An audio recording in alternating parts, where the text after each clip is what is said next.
Ви слухаєте передачу «Наші русинські поети». В гостях у нас русинський поет Сергій Тудовший.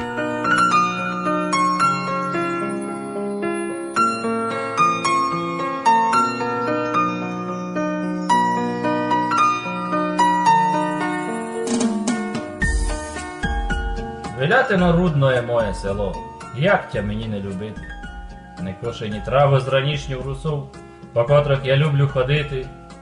Зеленого бука лист молодий, та й ранні весняні косиці. Сільського потука голос дзвонкий і вічно зелені ялиці.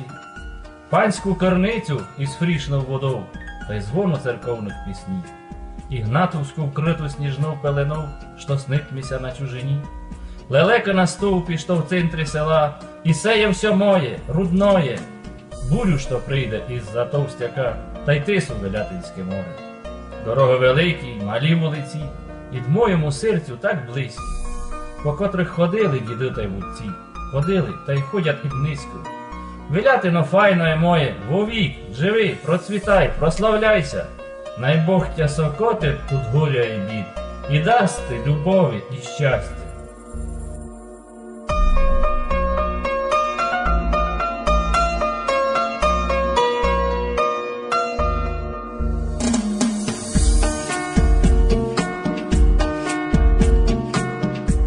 Моя прекрасна, ко так любив, і я тя люблю, із каламутною головою.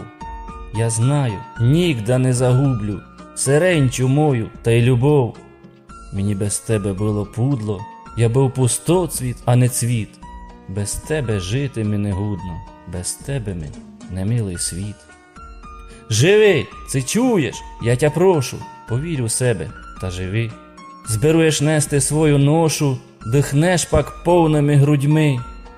Живи і крехто не творися, навто, як твій живот псують. Співай душов та й веселися, щаслива будь, навхтема, фурт. Минеся зло, гинуч над нині, а мися встанемо з тобою.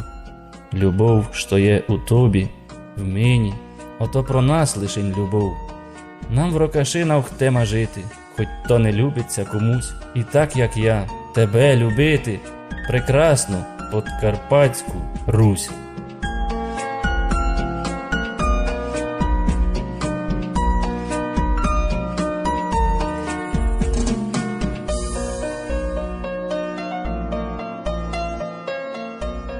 Дорогенькі мої сестри і браття, русини, великий і малий, вже іде од нам на Подкарпаття серенчливий, фрішний гуд, новий. Най нам принесе у кожну хижу мир, любов, достаток та й тепло. Найся пудлоє у всьому годі лише, а в новому буде фурт добро.